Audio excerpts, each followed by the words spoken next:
The first area that we want to go into, because nothing is going to be successful if you're not in the right stance. So we will go into the proper stance, how to hold your hands, where to position your feet, and what to do with your whole body when you're moving or when you're stationary. Working with me today will be my son Dean. Morning, Dean. And the two of us will show you exactly how to get into the proper stance. To begin with, you want to take a position of knees bent and the right toe on a parallel with the left heel, with the weight slightly forward, the chin down, and hands up, so that the thumb of the left hand can always touch the left shoulder. The right thumb can touch your right chin. That way, your hands are high enough and you don't have to hold them up. One important point here is the fact that if I go around all day long having to hold my hands up like this, it's very tiring through 10 rounds. But by just dropping my hands to this position, I now am in a safe position. My left thumb is off my left shoulder. My right thumb is off of my chin, and I'm not having to hold my hands up all the time, and yet I'm covering myself. Elbows in, chin down, about 5 degrees forward, and the head always equidistant between the two legs. And the most important point of all, with the knees flexed. All right, you can relax now, Dean. I want to stress how important the position of the knees and the flex is. This is what is called the hitting position. It doesn't make any difference what sport you're involved in. If you're trying to be a shortstop in baseball, if you're trying to receive a serve in volleyball, if you're trying to be a quarterback, it doesn't make any difference. This is the position with the knees flexed, where you have drive, where you have power. Same thing in boxing. You must be in this position, knees flexed, slightly forward, head equidistant, hands up, chin down. Now you're ready to go. Now once you get into this position, you are now ready to effectively move front, back, side, any way that you want to go if you're in this position. But you have to be balanced. Have to be balanced. No bouncing up and down, but the knees flexed. All right? Now we'll go to stepping in and stepping out, which is the keystone of what I consider to be the most important points in boxing as far as effectively learning how to punch. You must be able to go in, you must be able to go out, and you must be able to do it smoothly. I call it step and glide. And Dean, if you'll come in here, we'll show you what the step and glide is. He will step forward, pushing off his back foot, and then step back. That's all. The right foot comes to where the left foot was. This is all. You can do it with your hands down. The important thing is to keep balance, to have your right toe slightly forward, and to step 6 to 12 inches, whatever distance is needed to effectively close with your opponent. Okay, step back in, Dean. Now, there's several things that you don't want to do here, and I want to cover those right now. One is, when you step, you don't want this back foot to come off of the floor. That's what you don't want to do. You must step smoothly in and out. Let's show it the right way. That's it. Do not raise your back foot off the floor. The other thing is, you must have the right heel slightly off of the floor so that you can push off of the toe. This is extremely important in developing power. Then when you step, you're pushing off the back toe, stepping in and stepping out. Also, you don't want to make a false move with the front foot. This must be a smooth, sliding, gliding step. See that? Very good. That's it. Smooth, effective movement will give you the chance to transfer weight, which is the key to the whole thing in effective punching. What you have to do in boxing is this. You must transfer the weight from the back foot to the front foot. This is true in so many sports. Golf, throwing a football, as they say, getting over the top. making the throw in baseball. All of this is weight transfer. But in boxing, it's paramount that you do this because the hands and arms are only delivery mechanisms. That's all they are. It's not important how much strength you have other than having, of course, the normal strength to move your arms. But everything that you develop as far as punching power starts in the toe, comes up through the calf, up through the back of the leg, the hips, the back, the shoulders. That's it. The arms only deliver. The rest of the body is what propels and gives you power. Step back in here, will you please, Dean? So what you must do is you must be able to transfer this weight. So I have a little drill that I give people to do, and I'll show that to you right now, how to get this delivery mechanism working. You can do it in a 3-step count by starting with the right foot, and 1, 2, 3. 1, 2, 3, and I'm ready to punch. 1, 2, 3, ready to punch. Dean, come on back in here. So if we were doing this with the jab, turn around. I'll show you how this works. Start with the right foot. 1, 2, 3, punch. Because the weight then is on the back foot, and he's transferring the weight to the front. Now, once you develop this, you don't have to count to yourself. It's not necessary because it will come automatically for you. But in the beginning, it's extremely important that you get this feel of weight transfer from back to front, back to front, back to front, back to front. I can't emphasize how much you should practice just that one simple maneuver so that everything is happening from back to front and coming out in the hand. Dean, let's see it. You can just bam. That's it.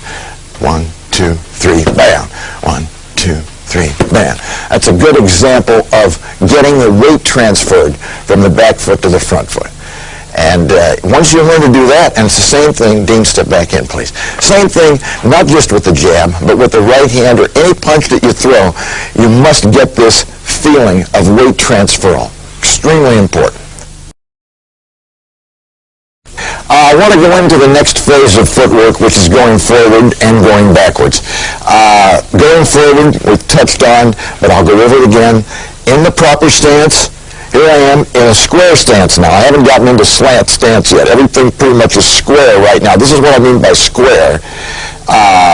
This means that my right hand is closer to my opponent, but there's more of me to hit because I now am totally square to my opponent so he can see me completely. However, if I go to a slant stance, which means that I turn just slightly, about 45 degrees in this angle, now I'm lined up in this position. My left hand is closer to him. My right hand is further away for punching, but I'm a little safer here. And the key thing in stance is, whether I'm square or whether I'm slant, is for me to make sure that I line up my left foot with his left foot. Dean, step in a minute and we'll take a look at that. So in other words, when we're in this position, I am lining up my left foot with his left foot. Why am I doing that? Because I'm on this side where it's easy for me to slip to the outside away from his right hand. I'm also further from his right hand to begin with than if I'm square when he now has both guns right on me. He's got both guns right on me here. That means that we're in a fight now. But if I just move this much and make sure that my left foot is lined with his left foot, that right hand's got further to go now. I'm able to maneuver from this position, and I now am able to slightly favor the outside where I'm much safer away from this and away from this. Now let's go to going forward and going backwards.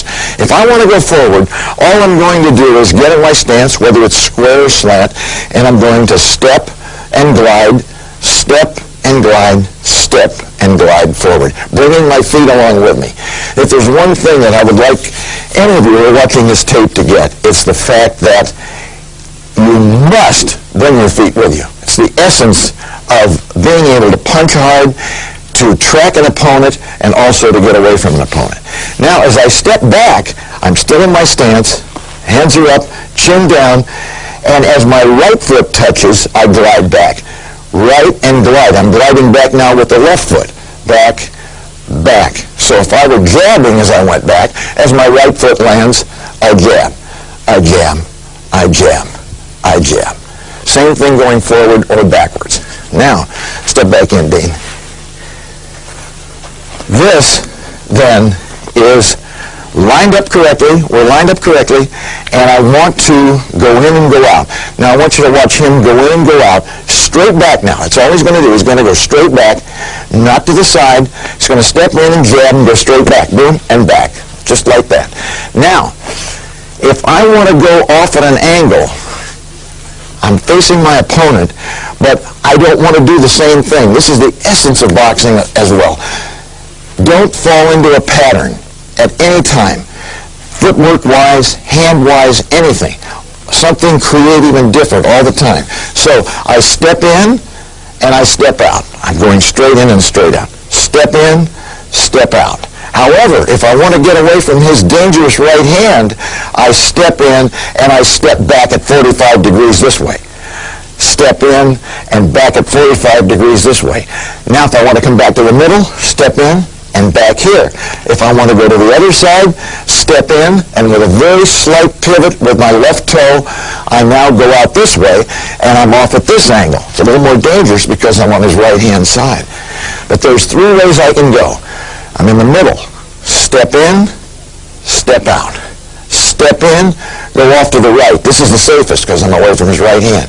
Step in, straight back. Now I'm going to go into his right-hand side, but I'm going to make sure that I take a deep step back so he's got to really reach to hit me here and back here. Why do I do this? I never give my opponent the chance to time where I'm going to be. Now, there's two variations off of this that you must learn to be effective. One is I come in and I drop. That's another variation that's very good because he's seen me go out this way, seen me go straight back, seen me go off this way. Now the next time I come in, maybe he thinks, hey, I'm going to hit this guy with a right hand, but I'm in and I drop. And anything's going to go over my head, now I'm in a position to counter. The other area that you must become effective in, and this is the best thing in the world to get away from right hands. Dean, step out here and I'll show you how this works. This is a little variation of the step in and go back at an angle away from the right hand. I now step in, bang, and I step to the right after I jab. Now, he'll do it. Now watch this. He'll step in, boom, and right out. He's gone. Impossible for me to hit him with a right hand. Let's try it again. Comes in, bam, and right out. He's gone. Now let's show the jab and drop. Bam, and drop. And he's right out of the way. Where is he? I don't know. Now I want him to show you the three different moves going off at an angle and how difficult it is to hit him at any of these angles if I'm trying to try. All right, boom, you're going to go, bam, right there. He's gone. He's hit me, but he's gone. Back. Now just go straight back. Bam, and right back.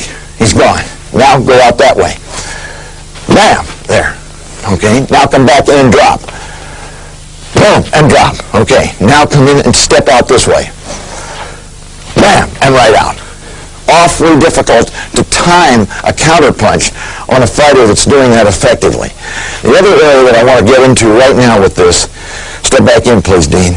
Here's one of the greatest maneuvers in the world, which works with what I have just shown you, and that is the feint and step back. Now he's come in, hit me, and moved out at these different angles. Now he comes in and feints and right back. But he hasn't stepped in, so if I'm trying to, I think, well, I'm going to counter this guy somehow, and boom, boy, I've got to reach for him, and I'm not in position to do it. These then are the essence, this is the essence, excuse me, of going in and going out. Let's go over it one more time, and I'll do it for you. I'm up here, chin down, hands up, in, straight back. In, back at 45 degrees. In, straight back. In, pivot, and off on the left-hand side. Now I come in, boom, and drop. Come in, and out, and feint, and step back. All of these areas, footwork, vital to being a successful fighter. You're not going to get any place without it. Next, I want to talk about the left jab. the most important punch in boxing. A lot of people refer to a left jab and talk about how important it is, but they don't stress it as far as how it can be used, how many different ways it can be used, how many different positions the jab can be thrown from, and how it can be used as an offensive weapon and a defensive weapon. Old-time boxing masters used to say that if you can't handle the other guy's jab, you can't win. And if he can't handle your jab, he can't win. So the jab is the most important punch in boxing, and we'll go over the jab right now in all of its different aspects. One thing to remember is the stance. Once again, we're going into the same basic stance that we had. We'll start with a square stance. We can do this from a slant stance. It doesn't make any difference which stance we're in, as long as the jab, to begin with, is fired right off of the shoulder. The important thing, once again, for the jab is that the arm motion coordinate with the feet, with the buttocks, with the back, with the shoulders, so that we have good weight transfer for the jab as it goes forward. I want to make one point about the jab here. A lot of boxing instructors tell you that the wrist must be pronated on the jab to get effective striking power and to get an effective striking surface. I think that it's fine to pronate this wrist if you want to, as long as you're not getting into a backhand type of movement. That's why I like to teach the jab with the thumb up, the palm in, until all this motion has become straight through. Otherwise, if you start pronating this, I found this with people when they learn, if they start pronating this wrist too soon, they start to get into this kind of a motion. Pretty soon they're into this kind of a motion, which is nothing but a jab from the elbow out and totally ineffective.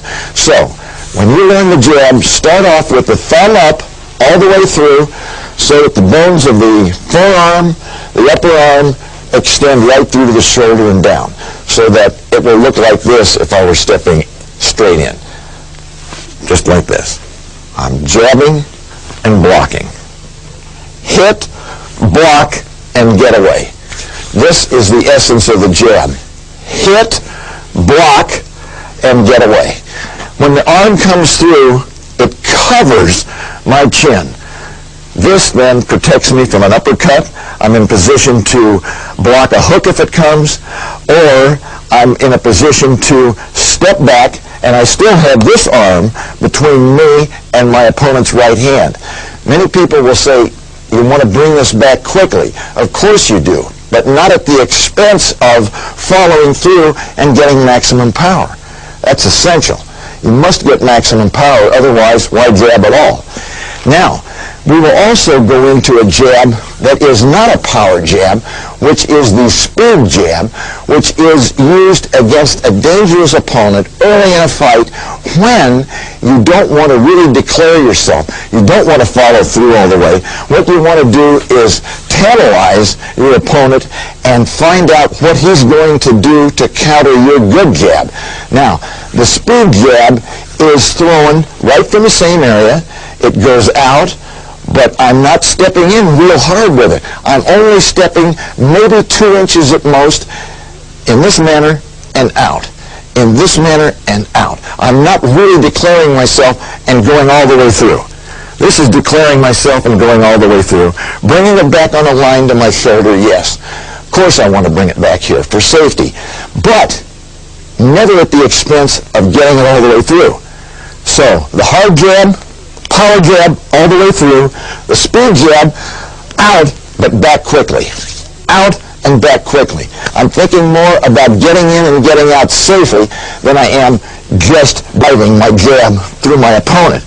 I always want to drive through target, but I don't want to ever get out here and be at like Venus at the pump, as they used to say, which is not a good position.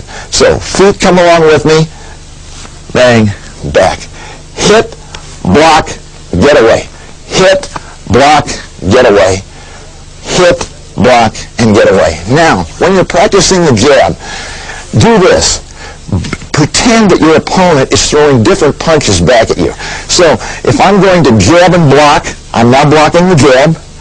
But you also want to practice jab and block the hook. Jab and block the hook. Your opponent may not have a good jab. He may try to hook as a counter every time to your jab. He also may want to throw a right hand. If that's the case, practice jabbing with a very slight cross block. I've gone from here to here. Jab with a slight cross block. Jab with a slight cross block. Jab with a slight cross block, just in case he's trying to counter my jab with his right hand. So we have three ways to jab and block. Jab and block the jab, jab and block the hook, jab and block the right hand. Remember those three.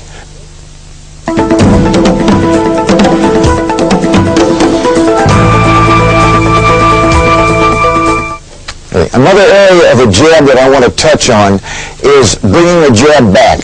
Sometimes when I'm out here with my jab, I can bring it back halfway, I can bring it back 3/4, or I can bring it back all the way. Depends on where I want to come with the jab. If I want to get it in quickly, I'm only going to bring it back halfway. And if I want to get a little more time, a little more power, I can bring it back to 3/4.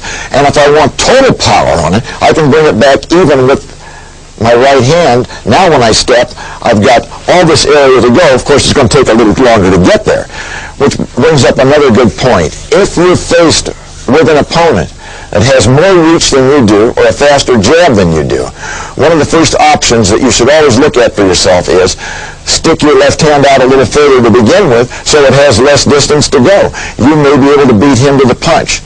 The other area of the jab that's very important is you always want to vary the number of jabs that you throw and the pace of the jab. You don't want the same pace on the jab all the time. As I explained earlier, there's the quick jab, the speed jab, the snake's tongue jab, as they used to call it, which is quickly in and out. It's a safety first jab. Then there's the hard jab that you drive all the way through, punching through the target. But also, you want to vary the pace on the jab. You don't want your opponent to think this is the same pace all the time, and then you can time it. Sometimes you want to put it out there with good speed on it. Bam! Sometimes you want to just lay it out there and bring it back, but always bringing it back safely. So vary the pace of your jab and vary the number of jabs that you throw. 1 jab, 2 jab, 3 jabs. Always remembering the most important point of all that I keep focusing on, and I will all during this tape, stepping on every punch. I don't care if you're standing in the same place. Make sure that you're stepping. Just picking that left foot up just a 1/4 of an inch off the floor to get that step, to get that weight transfer. Extremely important. If I throw 1 jab, step. If I throw 2 jabs, step, step. If I throw 3 jabs, step, step. If I throw 4 jabs, step, step, step, step. Always stepping, always getting weight transfer, always getting power. Now, the next area that I want to go into is where do I deliver the jab from if I don't always want to deliver it off of my shoulder? I have other areas that I can shoot the jab from. Many trainers will tell you you must shoot the jab from the shoulder, otherwise you're laying yourself open to a counter right hand or a lead right hand. Not true. The only thing that's important is not where I throw the jab from, it's where I bring it back to. If I want to drop my jab down in this area, right here, if I want to drop it to here, if I want to pull it back to here, if I want to go slant and get this kind of a jab that a lot of guys use, old-time guys use, Tommy Hearns used this jab, I'll get power, increased power, but what's the key for safety for me? Bring it back high. So I can start my jab from down low. It doesn't make any difference as long as I bring it back high. I can step in with a power jab right off of my hip, right to here, as long as I bring it back high. Now I'm safe from counterpunching. Now you say, well, you've got your jab down here to begin with. Isn't the guy going to hit you with a right hand if you're here or here? Isn't he going to lead with a right hand and hit you? If I can get hit with that, I shouldn't be in the ring. Believe me, I've got this hand to guard, I've got my shoulder, I've got my feet. If I get hit with that, I deserve to get hit with it. So remember that. Shoot your jab from any place you want to. Vary it. Shoot it sometimes from here, sometimes from here, sometimes from here, sometimes from here. That's the key point. Always bring it back to your shoulder. So if a counter punch is coming, I've got this glove between my opponent's right hand and me. I want to demonstrate now what has been referred to in the past and still in some quarters as hitting on the fly. A lot of people don't know exactly what it means, but we'll demonstrate it for you right now. Dean, come on in. Very important to be able to hit on the fly.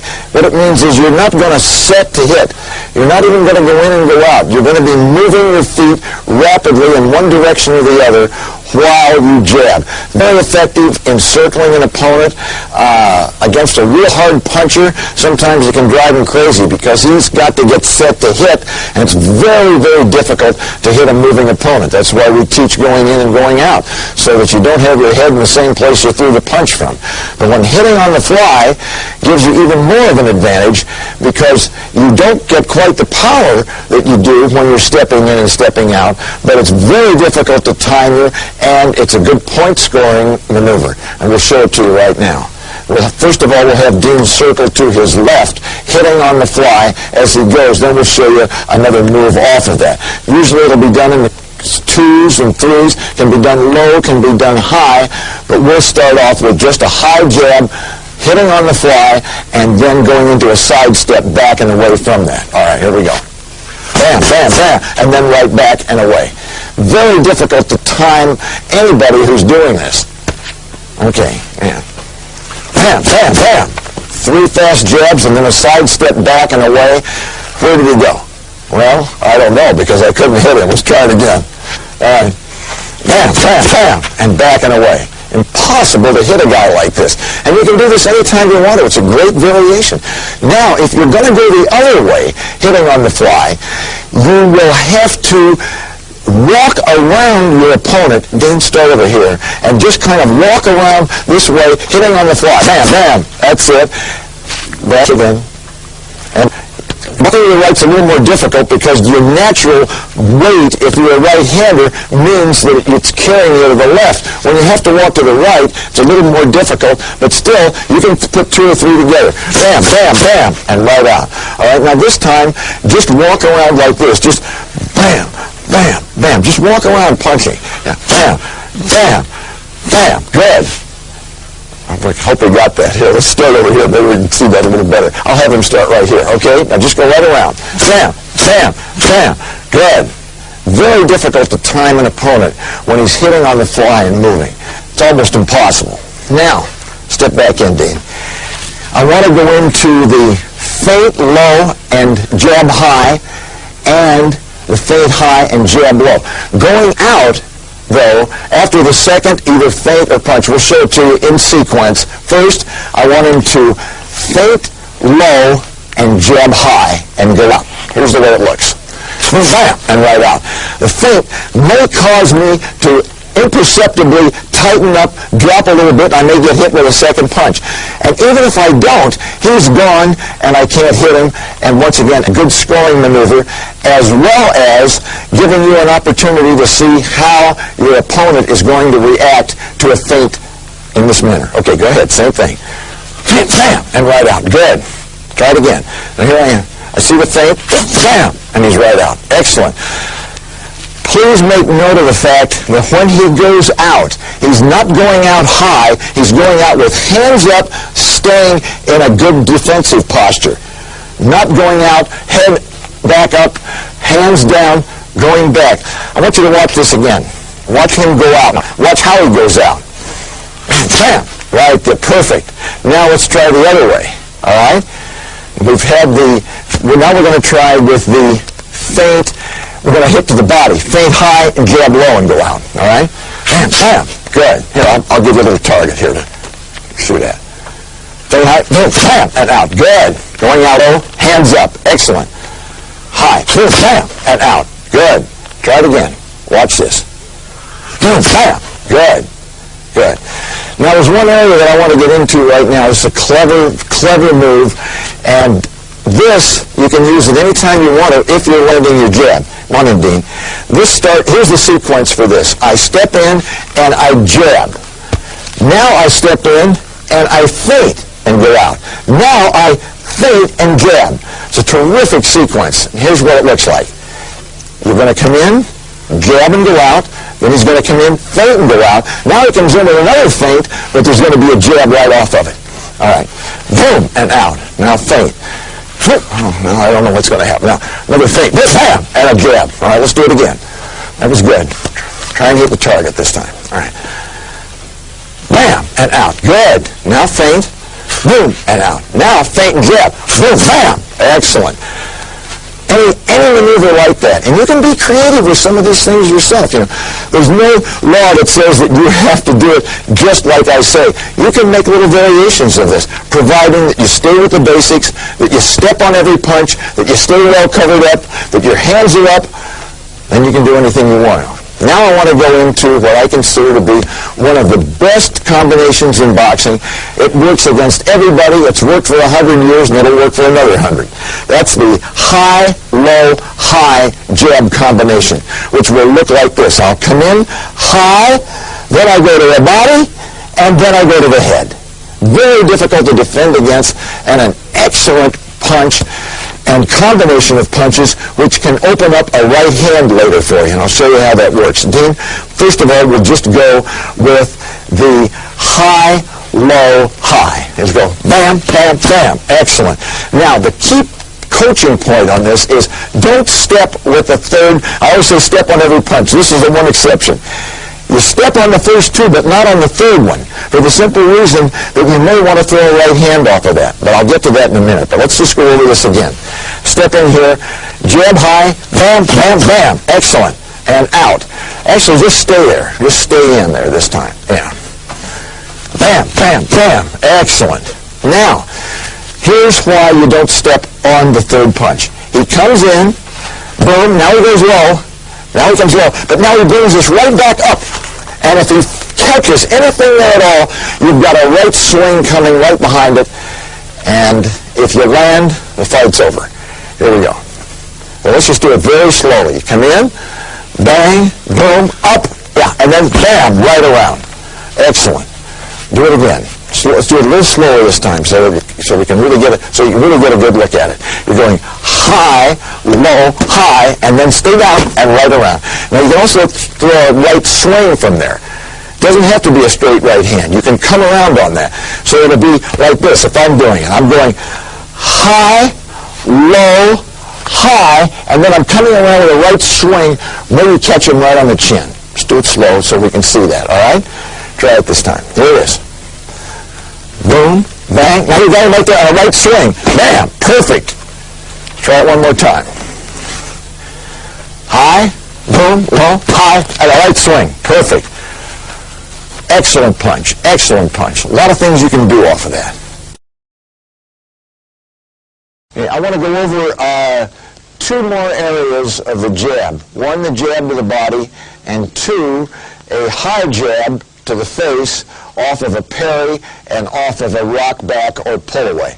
So Dean, if you'll step in here while we'll demonstrate those right now. First of all, the jab to the body. If you're going to jab to the body, I want you to go into a slight crouch, keeping the palm down and driving the punch right into the body when you're down low here. Get a little lower, right into here. Bam. Yeah, but stay in after you do it. Just come on in and stay there. Bam. And stay there. Now you have the option of two things after you've jabbed to the body. Actually, three. One, you can go out, as he just did.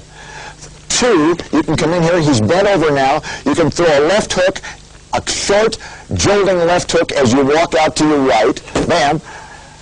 Or three, you can just walk out of there. You just don't like the way it looks, and you just go out. You come in and you jab to the body, boom, and now just walk out. Right, low. I want you to walk out to the right. You've already gone back. Boom, it's safe. Yeah, just right out here. You have those options. Remember, in the jab to the body, turn the palm over and lock your arm out for maximum power. But be ready to move right afterwards. Okay. Now, the other jab to the body is you can come right straight in anytime you want to and throw a jab to the body. Bam. And then go out. But but make sure you go out low. Bam. Or as you go out, throw a high jab. Watch what he does here. Boom, bam. That's it. Because if I'm following him in, I'm going to get hit. He may jab to the body, and I'm following, but look, another jab's coming right away. Remember that. Jab to the body, go out with a short jab, without pulling your arm all the way back. Watch this again. Bam and bam, right there. Very difficult to counter them. Now, let's try the high jab with a parry of your opponent's jab. We'll do it very slowly. Dean, step in here. So if I were doing it, here's what I would do. I'm going to jab, but now remember, if I'm going to jab, I can't parry this into my own hand, or I'm going to stop my own jab. So this parry, if I'm going to parry and then jab, I have to parry down. Otherwise, I won't get my jab in. Remember that. This will be a downward parry, because if I parry straight across, boom, I've stopped my own jab. So remember that. If you want to parry and then jab, parry downward under your left armpit. Down here, now I can jab. Try that, Dean. Now, if you're going to, all right, you're going to parry, boom, bam, that's it. Here, boom, bam. Excellent, excellent. Now, now I'm going to show you one of the best maneuvers in boxing. Everybody does it. It's not revolutionary. Most good trainers teach this. Most fighters can execute it, but it still works. Nobody seems to be able to stop it, because the jab comes in first, he's going to go out twice, and then on the third time, he's not coming in. He's just going to rock back and wait for my jab, and you'll see what happens. Comes in, he jabs and goes out, boom, and out. Now he comes in again, jabs and goes out, boom, and out. Now he's ready. Now I start my jab, but he rocks back. Well, I bet, yeah, that's a maneuver, too, that you can use. You can use the right hand there if you want to. It's a good maneuver, but I want him to use the jab, all right? So you come in, jab, and out, all right? Jab and out, jab and out. Now, you wait for me to come in and jab, and then right back. All you do is just rock back slightly. Watch how he does it. Boom and out, boom and out. Now, I come in, he rocks back just slightly, and bam, right back with his own. Because now you've got a collision, which is what you want to get anytime you can. That's two forces colliding.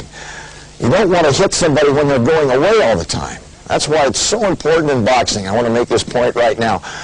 Don't waste punches. Punch when you can hit something. Punch when you can hit the target. Don't just go out there and spray punches out, hope they're going to land. Be selective, punch at the target, and make sure that you hit something. All right, Dean, come on back in.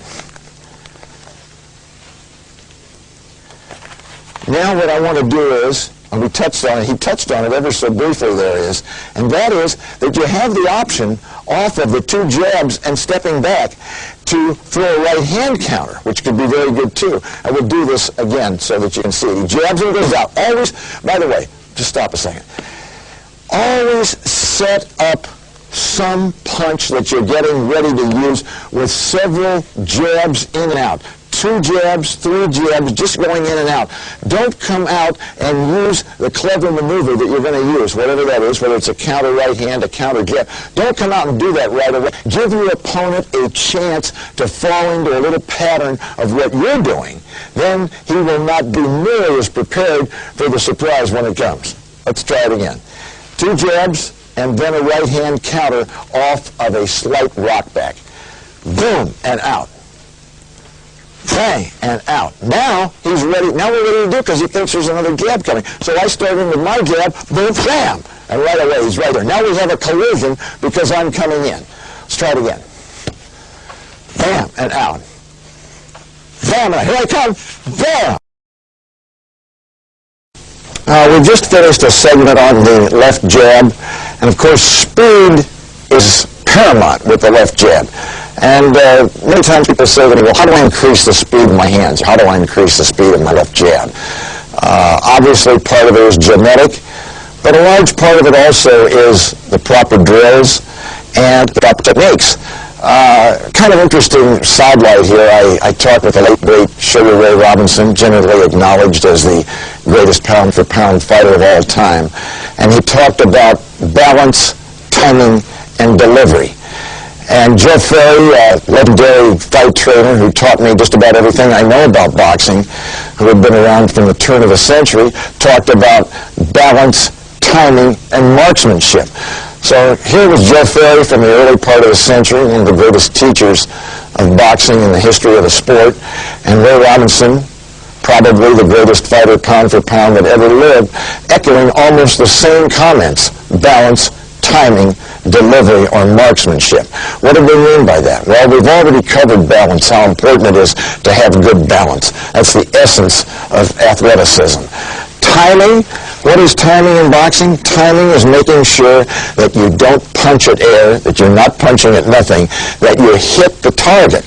And the timing so that when the target is within striking distance, you're not hitting the target either too soon, where the punch is muffled and you can't extend your arm, or too late, you're too far from the target, so that the perfect striking range, which is with a bent elbow just about in this position and out, or if you have to reach too far, you've missed it. So that is timing. Hitting the target at the right time. Then, of course, they both talked about, they used a different term, but delivery, delivering the punch, delivering it accurately. How do you do that? You find the target and you find the area of the target that you want to hit. Either the chin, the side of the jaw, temple, solar plexus, underneath the heart, the liver. Those are the areas that you really want to see if you can maximize your power, because when you hit those areas, good things are going to happen for you. Now, what about speed? Well, balance, timing, and delivery. Doing it over and over and over again. Making sure that the legs are generating the power. The legs are everything.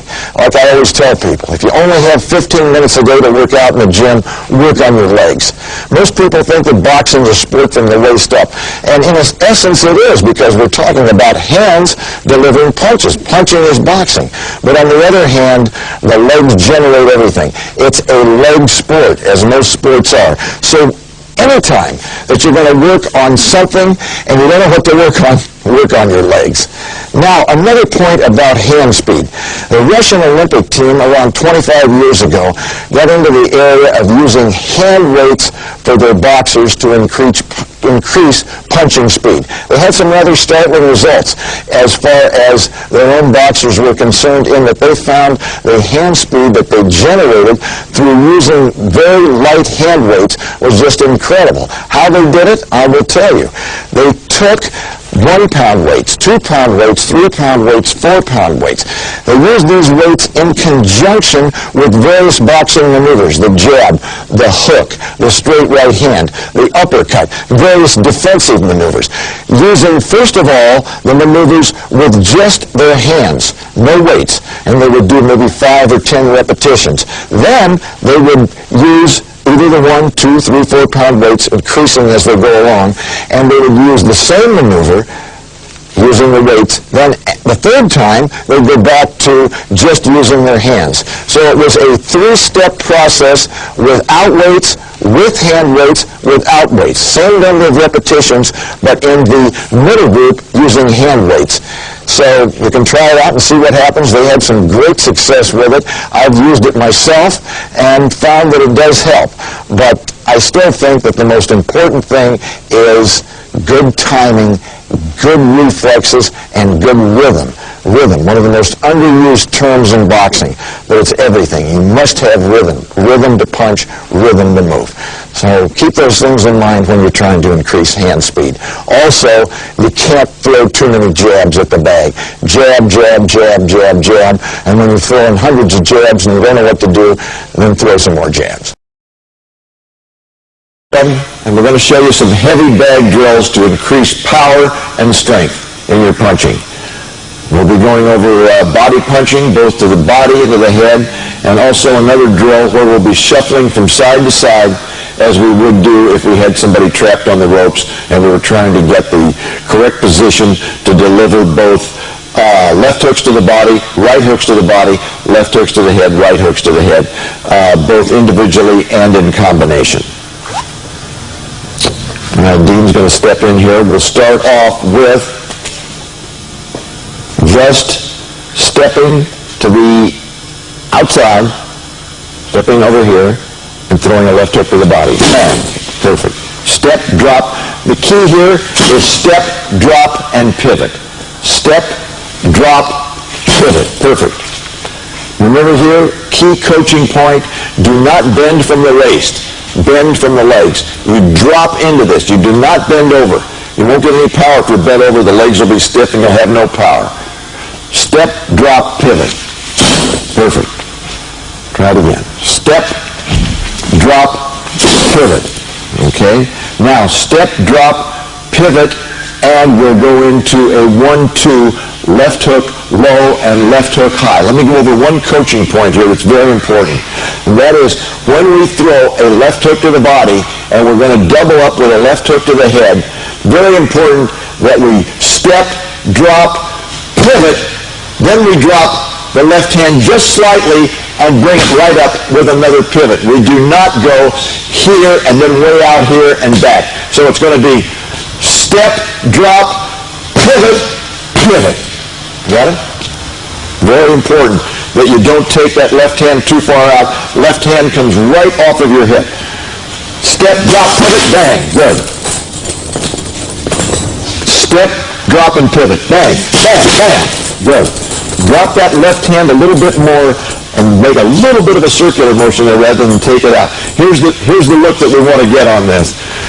Here, step, drop, pivot, and then just a very slight bend in the knees because we're going to pivot again. Bam, bam. Okay? Here's one thing that you don't want to do when you do this. Don't come in here and, first of all, never bend over from here.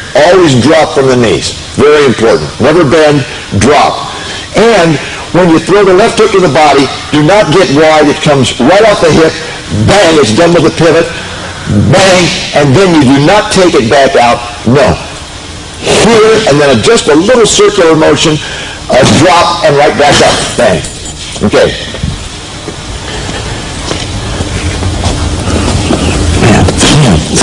Good. A little more of a swing. We'll get a little more drop after the first one. Bam, bam. That's it. That's what we're trying to get. That effect. Speed. Step, drop, bam, bam. That's it. Right out of there. Let's try it again. Double hook. Bam, bam. Good. Now try it again. Give me a little more drop after the first hook to the body. So kind of loading up again, but you're doing it as you turn. Bam, bam. Perfect. Okay, now if we're going to go over on the other side here, we have several options that we can do here if we're going to punch to the body. One, we can be here and we can go into what essentially is a left shift. We'll just step forward with this foot and hook with the right hand. Same thing. Bam, bam. Step, drop, and pivot on the right side. Bam, bam. Yeah, right in here. All right. Remember this, don't get too far up here. All you want to do, you're right here, we just want to step right to here. You don't have to get all the way around here. We're here, right here, boom, bam. Okay? Bam, bam, good. Give me a little drop on that. Bam, bam. Okay? Right away. Remember, we're not taking it way out. Literally stays in close. Bam, bam. Ah, that's a good one. All right. Now we want to go to a very good drill. When we have the bag, we'll be swinging slightly, and we're going to use a shuffle step from side to side. This is the same thing when we get up in the ring. We'll show you how it works if we have somebody trapped in the ropes. And that is, as the bag starts swinging, I shuffle over, bang. Shuffle back, bang. Shuffle back, bang. Building it up as I go. Shuffle back, bang. Do not get the arms out wide again. Once again, not bent over like this from the waist, dropping from the knees into the hitting position. Step, hook. Shuffle, hook. Shuffle, hook. Shuffle, hook. With a little bit of a cover, just in case. Okay. Bam. Okay, we'll get started here. Okay. Shuffle, boom. Stay low. Bend the knee. Stay low. Bam. Shuffle. Right into it. You load and shuffle. Bam. Good. Good. Load and shuffle. Shuffle and load. A little more bend in the knees. Drop a little bit more. A little too. All right. You're a little too high. That's it. A little too high. Bam. Bend those knees and fire. Bam. Good. Bend. Fire. So we're following. He tries to get away along the ropes. We're right after him. Boom.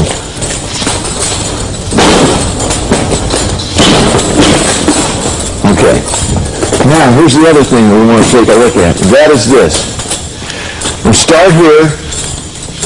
We're backing, it's another good drill for you, on the heavy bag. We're going to back him into the, assume that with the heavy bag is our opponent and he's backed into the ropes.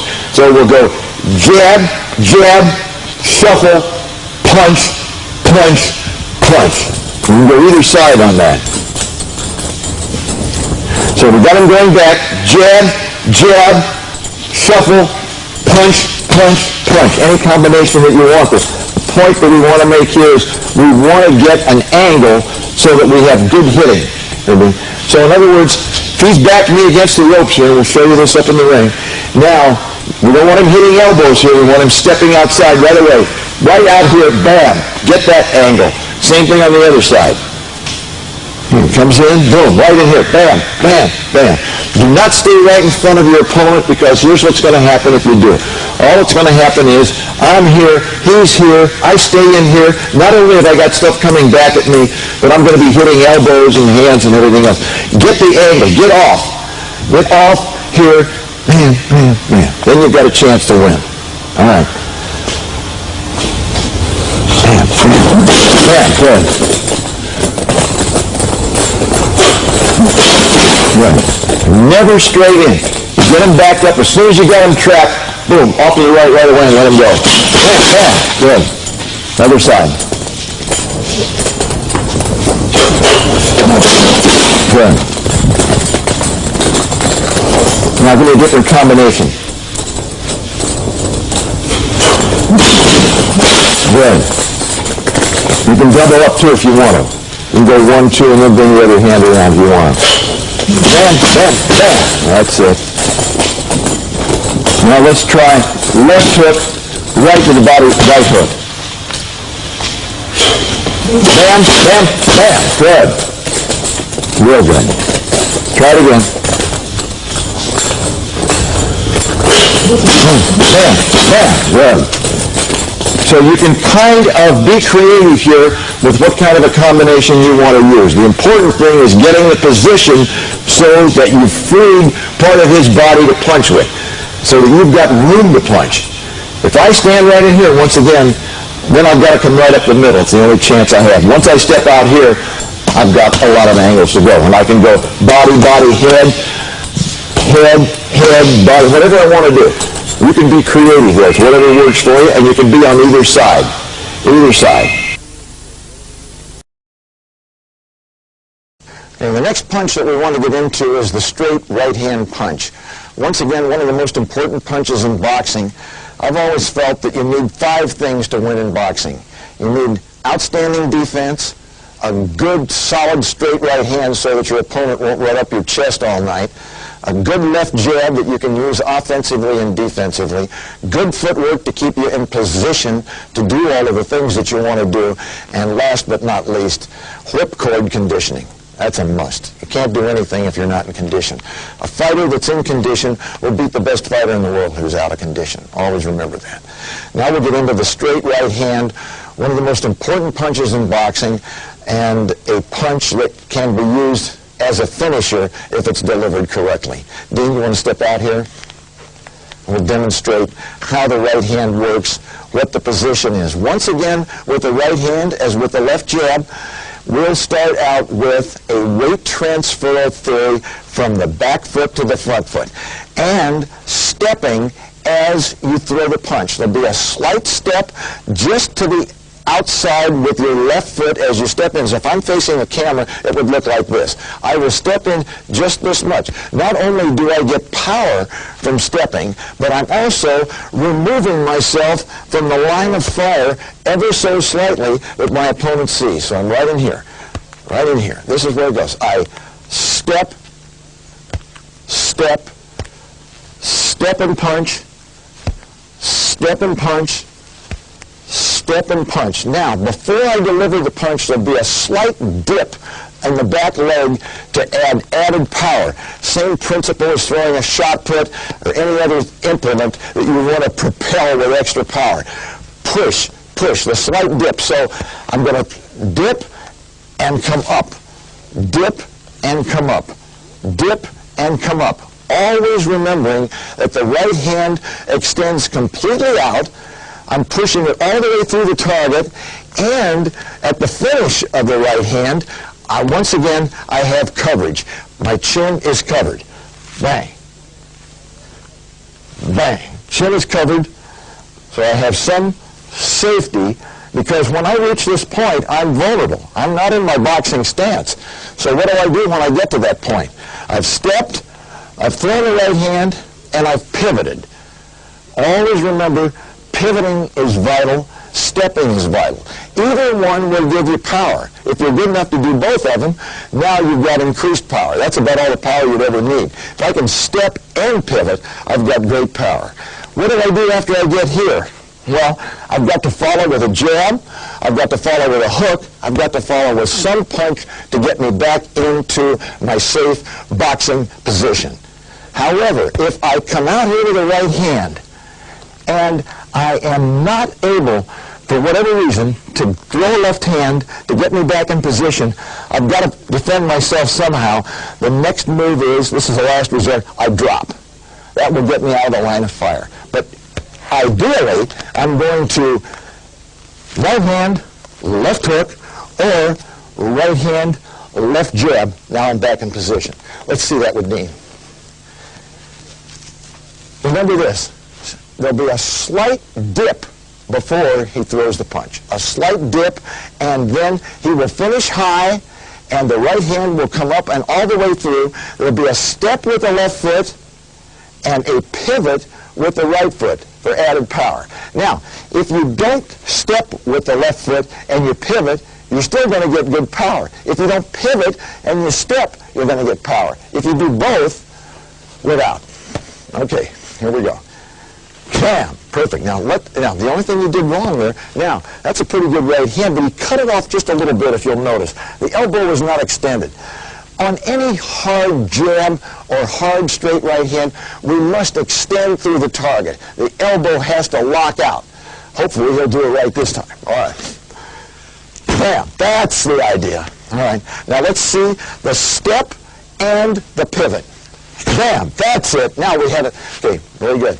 Now we had a step and a pivot. All right. Now, step back in. Now, what do you do after that? Well, I explained it earlier, but let's see what he does. Now, you have the option of coming back with a jab, coming back with a left hook, or just dropping. Okay, now, bam, yeah, just dropping. Okay, he dropped. That got him out of the way. Always remember this. 95% of the punches that come back at you are going to be head punches. So people are going to punch where they see your head. Come back in, Dean. Now, so if I see his head right there, that's where I'm going to throw the punch. I'm going to throw the punch at the last place that I saw his head. So if he throws a right hand, boom, his head's still there, but fortunately he's covered. He's still got protection. But if he drops, the head is no longer there. Or if he throws a left jab or a left hook to get back into his good boxing position, that takes me out of business because I've got to be occupied with that punch. I can't be worrying about throwing something back at him when I've got something coming at me. Okay, here we go. Right hand. Bam, bam. Good. Good. And out. If you'll notice when he went out, hopefully we can pick that up. If you'll notice when he went out, he didn't go out high. He went out low, hands up. Okay, let's do it again. Bam, bam. Good. Okay, see it again. Okay, step, pivot, right hand, and bam, bam. Excellent. All right, let's try it again. Bam, bam. Good. Now he went. Excellent. Jab, something. Get yourself protected after the punch. Extremely important. Extremely important. Step back in. Let's go back to the right hand. Now, when we throw this right hand, and it's right off of the chin, it's just a good shoulder turn. Bend your knees. Always want to be, knees are bent. Good shoulder turn, step, pivot, hips turn, shoulders turn, all the things that coaches talk about happen on this maneuver. Now just watch, just bam, everything here. Just step and pivot and turn. Bam, perfect. One coaching point here. Make sure that when you throw a right hand that you don't open the shoulders too soon so that the impetus is gone to this punch. You want the punch to come through as the shoulders turn. Sometimes this mistake is made. I step, I turn too soon, but the punch, I haven't launched it yet.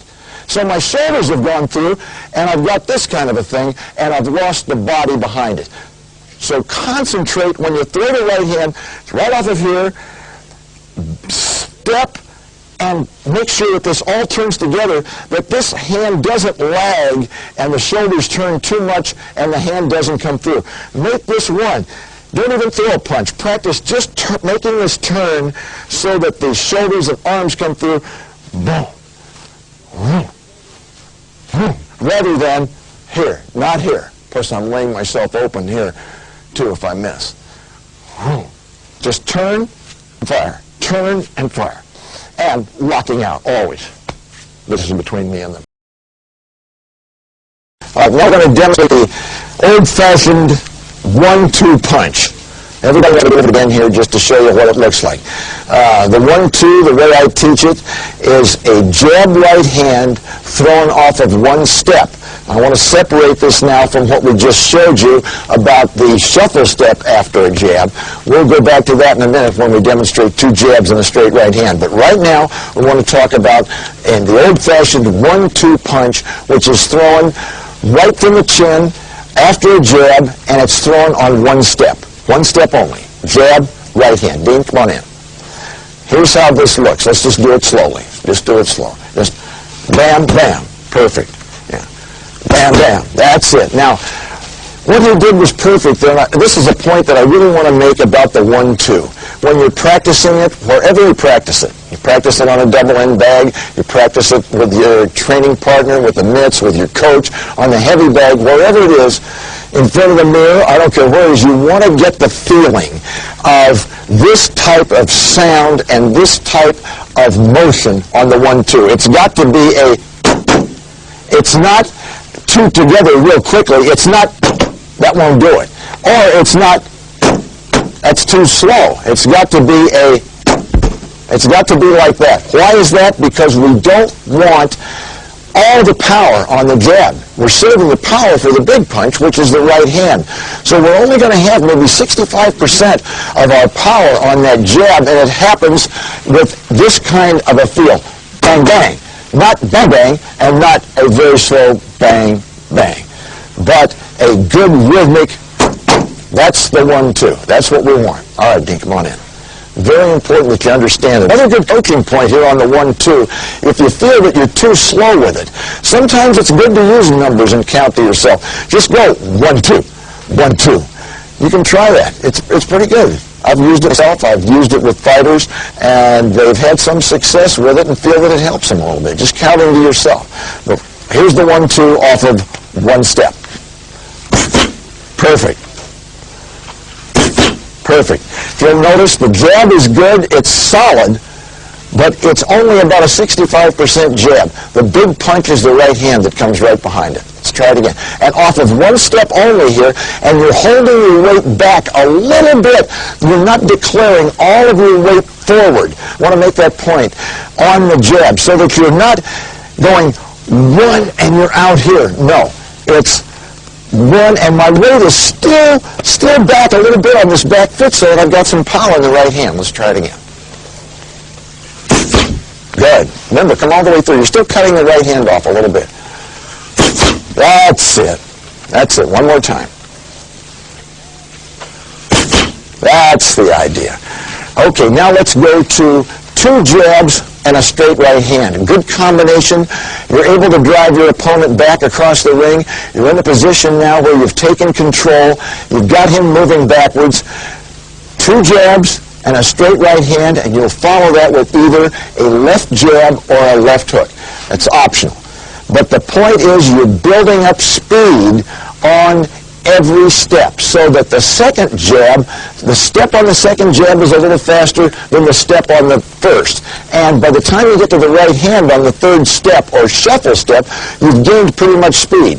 You've gained maximum speed for the punch. Then the left hook or jab that comes afterwards, merely a punch that gets you back into position.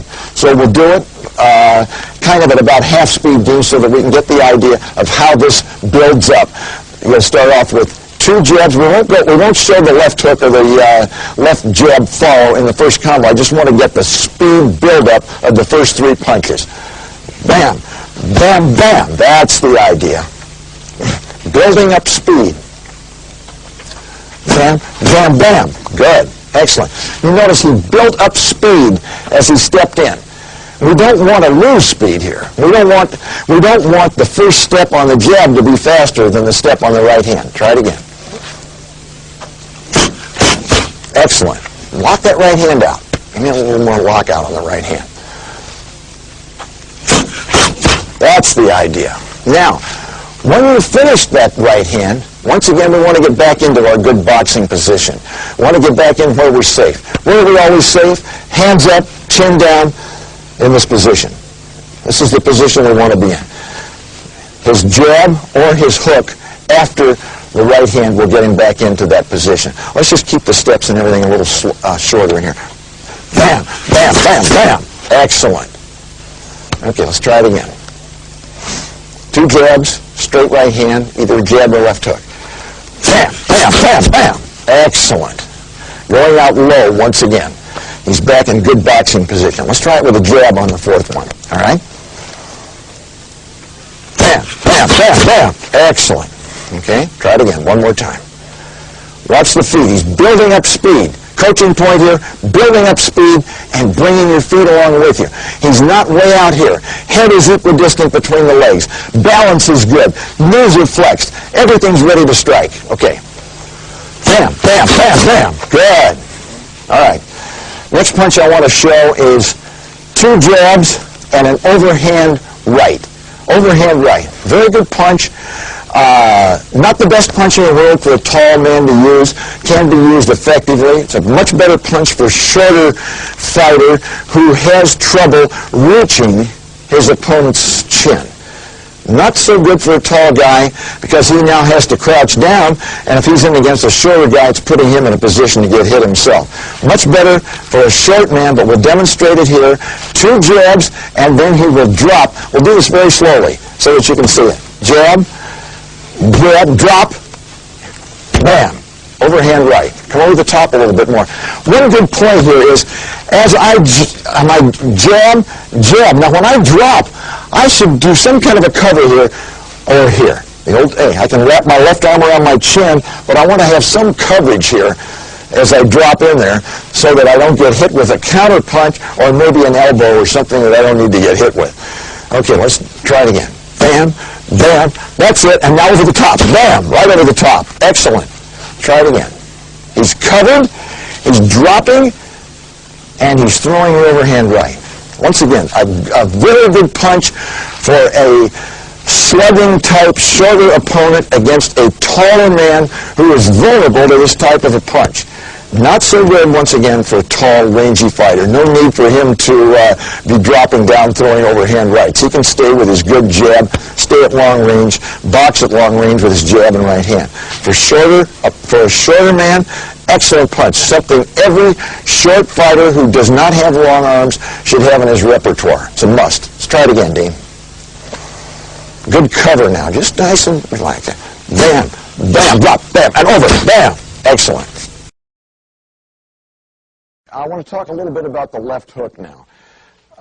The left hook, always remember, is a counter punch or a follow punch in a combination. Do not lead with left hooks. As the old-timers used to say, never resort to hooking unless your opponent isn't looking. And very, very true. But it's a good counter punch. Very good counter punch to be used when a guy misses a right hand after a feint and you're on that side. You can use it as a hard punch to the liver, as an overhand punch to the head. But it's best as a follow punch from any type of right hand or off of a jab. And the key thing in the left hook is this: keeping the area of the hook, elbows in once again, right in front of your opponent so that he doesn't get a good look at it. You don't want to get too far out of this center area so that his peripheral vision can pick it up. Once my hook gets out in here, why, it's easy to see. But when it's in here, it's quick, and it's delivered quickly with a good pivot, and speed is uppermost in your mind when you're throwing this punch. It's got to be fast.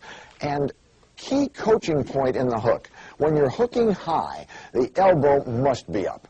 Has to be up. The elbow has to be in this position. All you have to do is to have anybody try and push against their arm when the elbow's down and you have no power at all. None. You can't generate power from here. But as the elbow's up, now the shoulder and back come into play. Now you have power. The elbow must be up on the hook, must have a nice bend in it.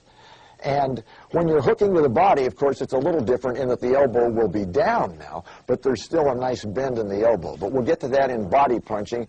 Right now we're concerned with head punching and the punch coming through. So what I want to do is when I'm throwing a left hook, either after a jab or after a right hand, is I want to make sure that I'm in a good stance. If I've jabbed, then I'm going to drop that left hand just ever so slightly underneath my opponent's chin or just about at shoulder level, drop and turn that with a good pivot and come right across with it in this manner. I'm not going to get way out here with it where it can be seen. I'm not going to wave. I'm not going to be flapping elbows out here. I'm going to keep everything centered as much as possible and try to get power on my hook from the pivot and the speed of the hook rather than the distance that it has to travel. One other important point, keep the elbow up so that if I miss, I'm covered up. Very important. If I come through here and I miss, I've still got protection. So I jab, drop it ever so slightly, now elbow up and turn. This is the motion that you want to get in the hook, not this. Here's what you don't want to do. Jab and go out here. No good. He'll see it. You'll never hit him in a million years. But if I keep it in this framework here, elbows in, everything in the center, it's very difficult for anybody to see punches coming from inside. Now I have a chance to land a punch. One other point, too, if I'm a southpaw, I haven't touched on southpaws yet. Everything that we've done here is the same, except the right foot is forward. Everything that we've touched on is the same as far as the feet goes, the stance, everything. If I were a southpaw, I'd just be here in this maneuver. But always remember that. Everything we've done is transferable to the southpaw stance. The hook. After a jab, it's here. After a right hand, quickly get it in. Right hand, quickly get it in. Right hand, quick. It's all about speed on the left hook. Do not get it. I can't emphasize enough how important it is not to be wide with this so your opponent can see it.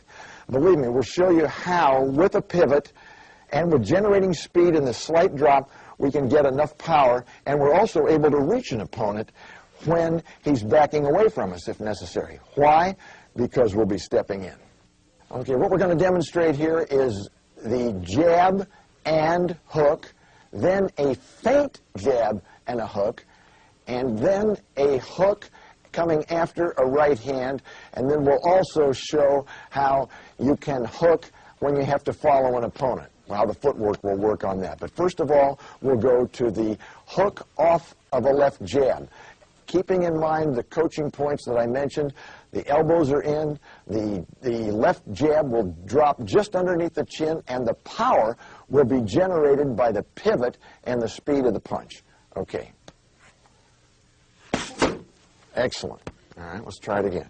Notice how elbows are in. Notice how he's generating a lot of power, and this never gets out here, but there's more than enough power here to knock a guy out. Boom, bam. Excellent. One more time. Bam, bam. Excellent. All right. Now let's do it off of a feint. We'll do the same punch off of a feint jab and then a hook. All right. Excellent. All right. Good. One more time. Feint, hook. Bam. Good. All right. Now, before we go into the right hand left hook, let's go to following across the ring. Let's go to 2 jabs and a left hook. Okay? And this is, once again, bringing your feet along, stepping on every punch. You'll see it right here. Okay. Bam, bam, bam. Excellent. Okay. Bam, bam, bam. Excellent. A great punch combination the one that the old-timer Joe Gans used off of this. He would throw 2 jabs and a left jab to the body followed by a left hook. And we'll show you that right now. 2 jabs, left jab to the body, okay? Left hook. Bam, bam, bam, bam. Excellent. Bam, bam, boom, bam. Excellent. It's a real good combination. If you've been throwing right hands, doing those kinds of maneuvers, it's a great maneuver because they're expecting a different combination. They're expecting a right hand high, but no.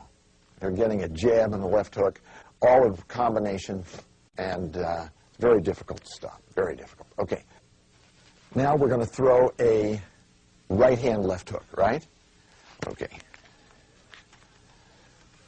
Bam, bam. Good. Keeping it right in close. Yeah, just bam, bam. Good. One more. Bam, bam. Good. That's a right hand left hook. Now we can also throw a left hook from a feint to the body, which we showed in one of our earlier sequences, but we'll show it again right now. So he's going to feint to the body this time, to be a feint to the body, and then a left hook. Bam, bam. Right. Now you can go into a little more of a crouch if you want to. Yeah, yeah. Bam, bam. Yeah, a little more, get down a little more to the outside here on that one. Bam, bam. Good. Okay.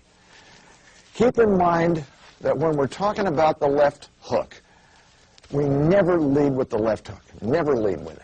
You never want to get into that because you're extremely vulnerable. Leading with a left hook opens you up for all kinds of counter punches. So don't lead with a left hook. Same principle as leading with a right hand. If I go out there and lead with a long left hook, get out in this position and miss, I'm in a lot of trouble. Okay, I want to talk a little bit about defense now. You know, it's been said many times in many different sports, not just boxing, that defense is the name of the game. And certainly in boxing, no matter what kind of offense you have, no matter how hard a puncher you are, if you don't have a good defense, you're not going to go very far. It's that simple. So we'll go over some of the basic elements of good defensive boxing, palming punches, or catching punches, as some trainers refer to, parrying, pulling away, batting punches down, slipping punches, ducking punches, bobbing, weaving, retreating, batting punches down, I think I already mentioned that, and some of the other areas that feinting, sidestepping, a lot of the things that can help you defensively. So Dean, if you'll step out here, we'll start in with the first defensive maneuver being the catch or palm, as I call it. It's extremely important, done with the right hand.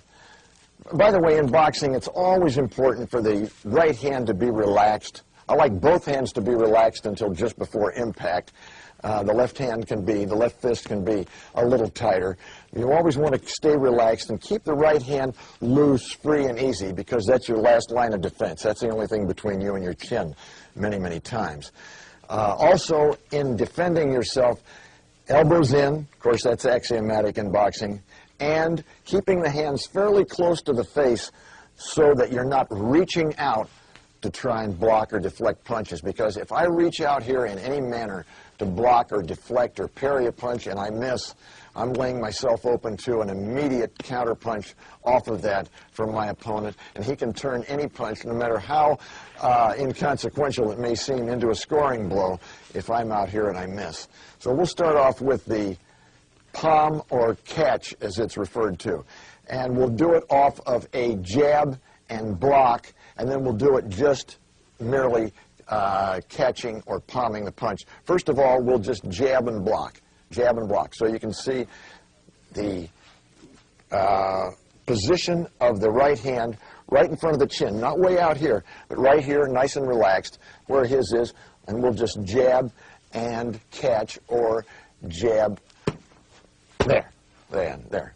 Bam. Good. Geez, I better be a little stronger. Bam. Okay. Bam. There. That is the catch or the palm. Now this can be done. Watch him. Put your hand down. Now watch him. You can palm a punch anytime you want to, just without even doing anything else. Then this also can lead to some combination that you may want to use. But watch what he does here. Okay, just bam. He's just palming the punch. Bam. Bam. bam, palming the punch. Now, if he wants to do something off of that, he can catch that punch or palm it and come right back with his own jab. Bam, bam, right there. That's the palm. Just keeping the hand in, using it as a shield against either a jab, a hook, or a right hand. A little cross-blocking if the guy's got a dangerous right hand. Now the parry, here, drop this hand. The parry is merely a quick motion done with the right hand open, parrying the punch away. And the key coaching point here is not to push it too far, not to flap your arm around here when you're doing this. It's done quickly so that you can get right back into position. Watch him when he does it here.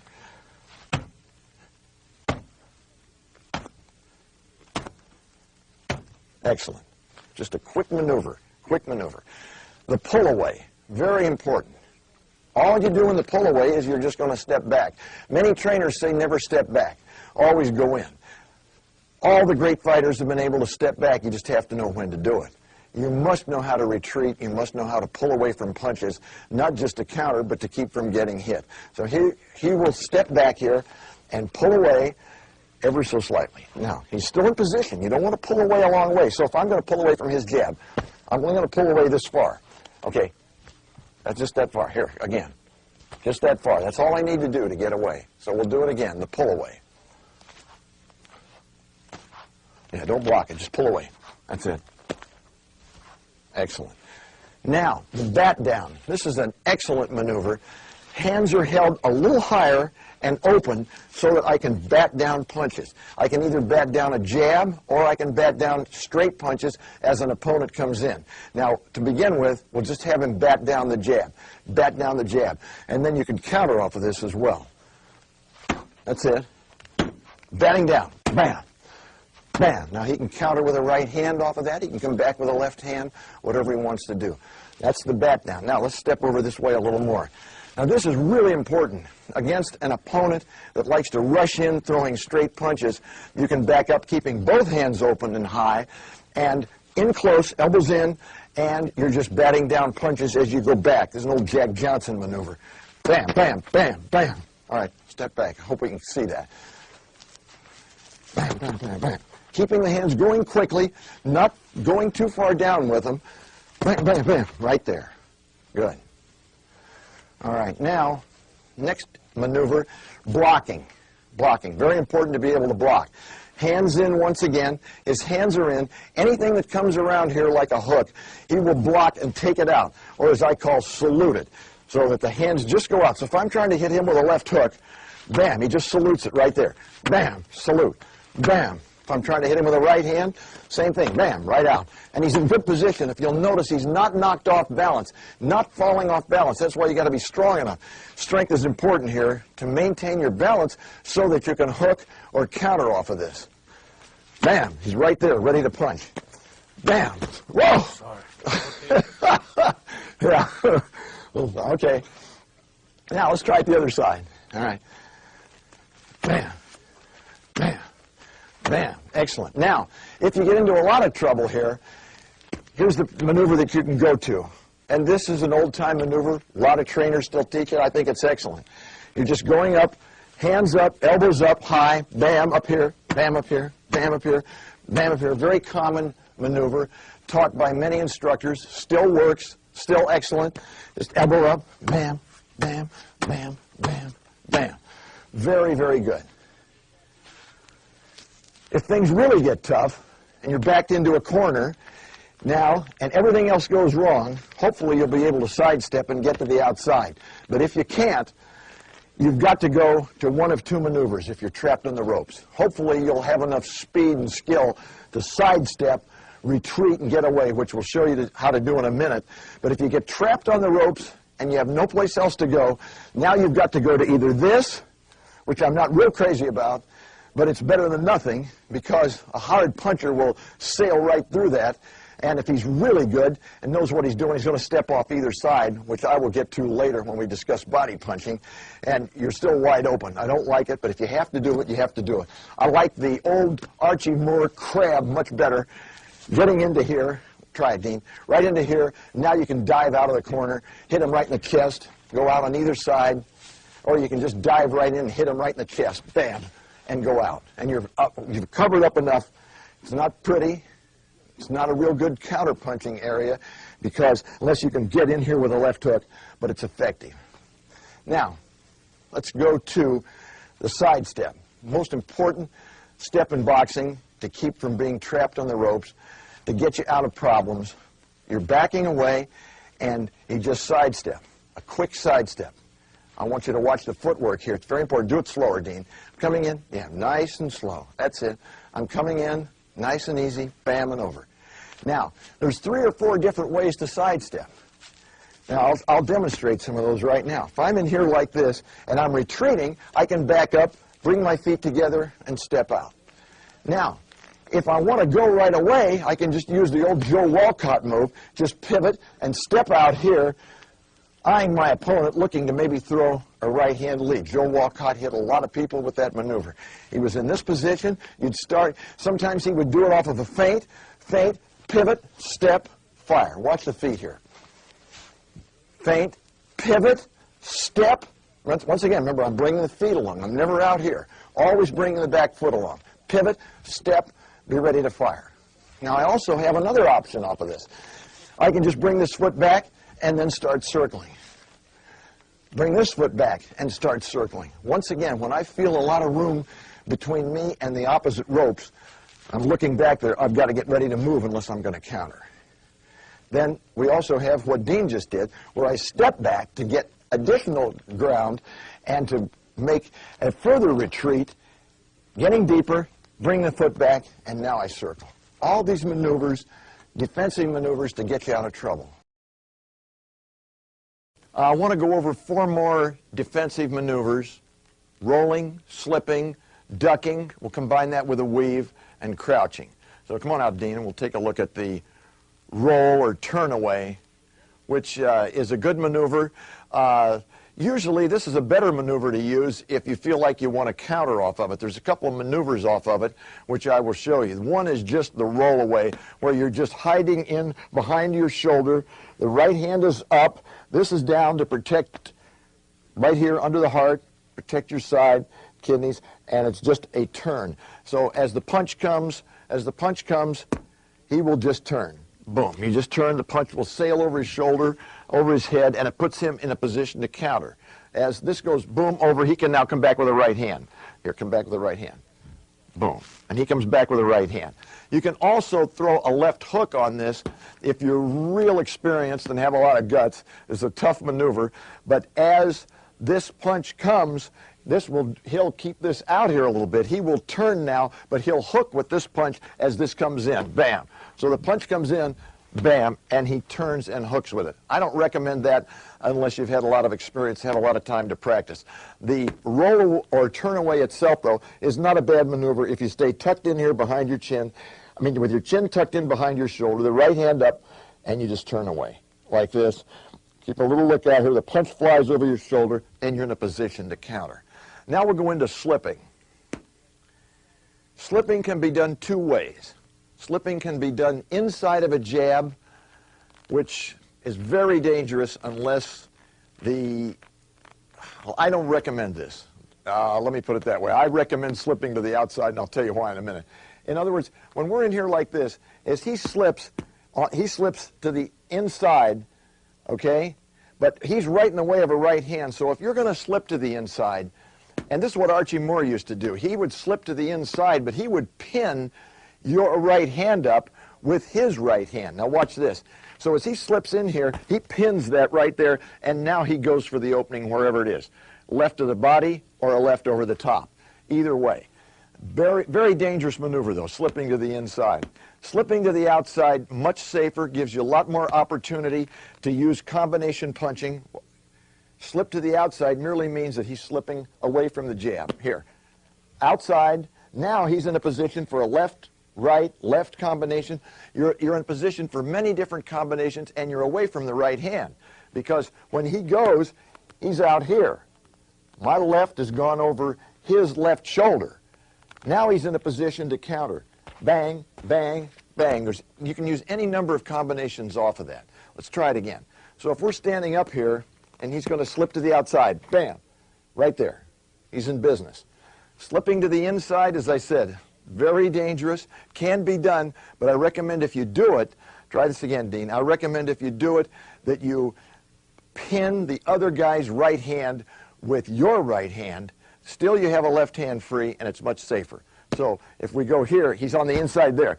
Now he's got me stopped, and he's close enough to do something. But just to slip to the inside without pinning the other guy's right hand, do not recommend it. Also, you might get hit with an elbow in there. It's very, very dangerous. Let's go to ducking or bobbing. Now, as he ducks under, you can duck. I recommend ducking basically under hooks or swings.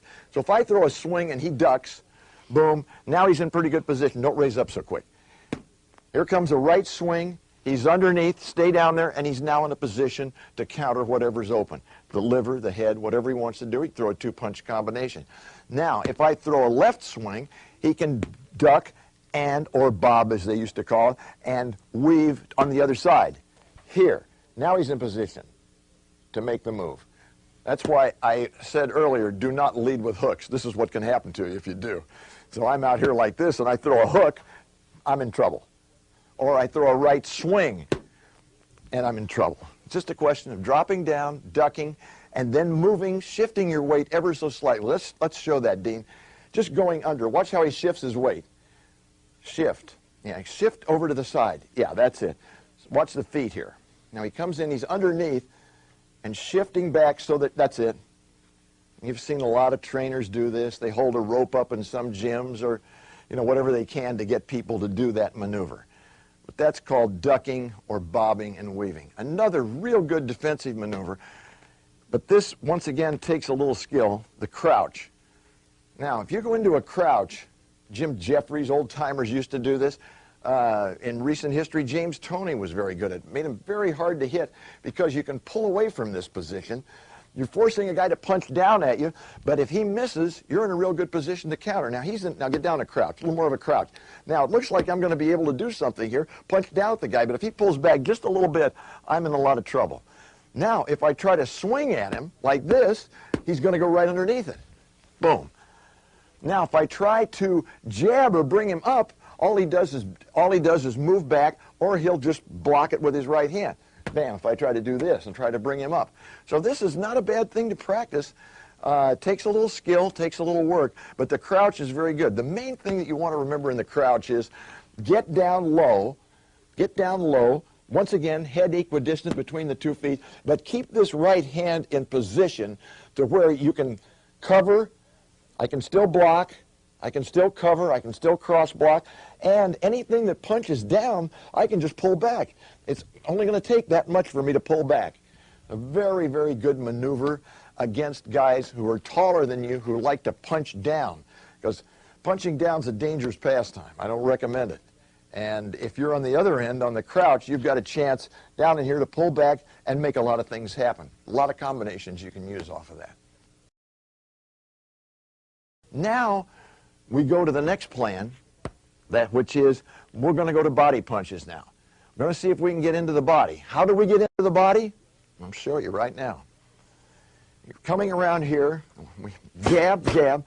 We jab a couple of times, but the key to body punching is this, and we'll show it later, how to maneuver on the heavy bag, how to get power. All I want to do now is show you how to get in. The key in getting in is to jab and go out, jab and go out, jab and go out, jab and go out, jab and go out. Now you come in and you step right to the outside. Step right out here. Lower, lower. That's it. Let's do that again. He's up in here. Watch me. I'll jab and go out.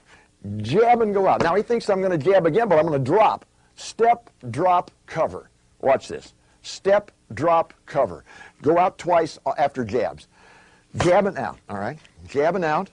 Jab. Now step, drop, and cover. Right in there. He's in good position. His knees are bent. He's low. He's in a position to double up on the hook. He's got power. My right hand is pretty much muffled. Watch this. Look where he winds up. Bam. Okay. Let's jab twice and go out. Bam and go out. Okay. Jab and go out. Jab. Now step quick. Bam. I'm pretty much muffled here. It's pretty hard. That's why he's quick. You've got to get in there quick. Step, drop, cover, pivot. Those are the 4 things you want to remember if you're going to punch hard to the body. Step, drop, cover, pivot. Once again, short, hard punch right into the liver will do it. And then if you hit there, then we go back on top too and see if we can hit him on the chin. Let's do it again. Bam and out. Okay. Bam and out. Now, step, drop, bam. There you go. Now you're ready to let him sail. Now you're ready to let him sail. If you want to go on the other side, that's fine too. Step and go out, bam and out, right? Bam and out. Right there, quickly. I'm going to show you a better maneuver, though, to get out there, particularly if a guy's coming in on you. Watch this. If I step in, there's 2 maneuvers that he can use, and these are 2 of the best maneuvers in the world for hard body punching, particularly to the solar plexus. One is this. I step in, and as I step in to jab him, he pushes my jab over and steps out with his right foot, bang, and loads up a left hook. Step more forward. So here's the key there. You want to boom, okay? Step, but step more forward, all right? You must step forward on that. Step forward. That's it, right in there. And he's loaded it up. Try it again. Boom, right there. That's the way you go over on the right side. The left side is what we showed before. If you're going on this side, step, drop, and pivot. If you're going to go over on the other side, if you're going out on my left side or your right, just push it over, step, and you've got it. There's one other maneuver here, too, that I want to show you. If a guy's coming in hard on you, right straight in, now you can push this over and step with your left foot outside of my left foot and load it up. There it is. Bam, right in here, and you go right on by. 2 maneuvers, and I'll go over them once again. Now I'm going to throw these right over here, and I'll do these myself. Come here, Dean. The first maneuver is, as I jab and go out, step, drop, cover, and pivot, right here. The other maneuver is, if I want to go over on this side and punch to the body under the heart, the key here is, I got to get rid of his jab. Go ahead, jab, boom. And now I just step with my foot right here. That's why it's so important for me to always be lined up my left foot with his left foot. He jabs at me, bam, and I'm right here. I'm safe. I've got everything. I've got his arm between my face and his right hand, and I can go bang, bang, bang. Any combination that I want to use there. It's a terrific maneuver. One thing that I haven't mentioned, but I should have, when you're parrying punches, always aim in the area of the guy's wristwatch. Assume he had a wristwatch on. If you try parrying the glove, you may miss. If you get up here too high, it may slip through and catch you. Think about parrying, once again, with your hands closed, but think about getting him right about at the wristwatch. It's a real good place to get him. Real good place to get him. And as he jabs, bang, I go here, my right foot goes out, and I throw to the body. That's how do you go to the body on each side. It's really important, because you've got to be able to do it. You hear trainers say, go to the body. Yeah, but how do I do it? Well, you better know how to step, drop, pivot. You better know how to parry and step out and get in a good position to throw the punch. Let's go over that again, because I think this is really important. He's here, I jab, bang, right there. He's got rid of it, he's stepped outside, bang, and he's ready to drive that left to the body and maybe come over the top with a right hand. If he goes on the other side, bam, quickly. You got to go quick, and you got to drop, you got to cover, and then you pivot and let it go wherever you want to go. Go to the body. This is some of the strategy that you can use early in a fight, rounds 1, 2, 3, 4, 5. But you've got to be able, as I said before, to shuffle the deck. You've got to be able to go to plan B, C, D, E, whatever it takes. If the only thing you can land is a jab, then that's what you're going to stay with. You've got to win. You always have to think about winning. You can't go out there, get too extemporaneous and try a lot of different things that you don't know. You better have them in your arsenal. You better have the jab, better have the left hook, better have the right hand, better have good solid body punching, better have feinting, better have things that you can go to that'll help you win. The key to clinching is this: tying up your opponent and keeping your head out of the way so you don't get hurt. How do we do this? The best way to do it is with what I call the breaststroke maneuver. It's just as if you're in swimming. The hands, you're in this position, the hands are up. Step over here, we get a little better angle. The hands are up, and all I'm going to do is kind of do the breaststroke. I'm going right between his gloves. I'm going over the top, grabbing these gloves, pulling them down against my side so that he can't rip them out, and putting my head over the outside of his shoulder so I cannot be butted, and then I wait for the referee to break. That's all I'm doing. It's a maneuver that sometimes you have to use. You're on the ropes. You're in a position where you have to clinch. You may be hurt, or you may be in a position where just nothing's working for you, and you want to get started all over again, get back into the ring. So here's the key. Now, Dean, you do it to me. I'm up here. Just the breaststroke. You go right through, over the top, and perfect. And his head's on the outside. Now, one other thing about clinching. If your opponent is a guy that likes to bend down in a clinch and get down into here and you're on top, use your weight, use your leverage. Nothing's more strength-sapping than having somebody lean on you. Don't be afraid to use your weight and leverage in close. Just lean on him. Let the referee break it up. Conversely, if he's over the top of you in this manner, trying to grab on, and you're underneath here, use a little of your leverage. Lift up. Give him a little bit of a business here. Push up under there because it's easy for me. Now I have him at a disadvantage, and I may be able to sneak some punches in here. Use weight and leverage to your advantage. If you're on top, lean on him. If you're underneath, lift up, see if you can get some punches in. He won't be in a position to do much till the referee gets there. And remember, above all, the best clinching method is up here, the breaststroke. Go ahead, Dean. Right through, and boom. And your head's over the outside, and you're safe, and let the referee break it up. So the breaststroke for clinching, grab both gloves, tie them into the side, wait for the referee. Now, I want to go over briefly here some rough, dirty tactics that are outlawed in professional boxing, but may happen to you when you're in the ring. Hopefully the referee will see them and penalize or disqualify your opponent. This doesn't always happen, so we'll show you some of these things to look for right now with Dean. First, you know about low blows. Low blows are always a threat. Some fighters will not throw a low blow per se to the groin, but they'll try and throw a low blow to the hip. This happens, and this can have the same effect if you hit it right, the same effect as a hip pointer in football. And I've seen it happen. I've seen it happen down at the Forum in Los Angeles. I've seen it happen where guys can get hit low on the hip bone, and will get a hip pointer. And if they are able to continue, they're not very maneuverable. And you always wonder, well, was this done purposely or not? But it's something to be aware of. And if somebody does it to you, why, you might want to retaliate. One other maneuver that's used a lot in boxing, was in the past, not as much today, is the right uppercut turned into an elbow, because it's very difficult to see. So that the opponent will throw a right elbow as he comes up with what looks like a right uppercut. And it comes up and through, but he's not concerned with whether he lands it or not, because as he comes up, the glove will come out ever so slightly. Now the elbow can be driven into the sternum, which is extremely painful, and if that misses, then comes up through the chin, but it's very hard to detect because it just looks like it's missed, but you get a double deal there. You get one in the sternum and one in the chin. So always be careful of somebody who's throwing constant uppercuts and you don't feel the punch. All you feel is the elbow. You might want to say something to your corner man. He'll say something to the referee, but it's still done. I've seen it. Also, the punch that I just mentioned to the hip. Another punch that you might face sometime, it's not a punch per se, is the using of the laces.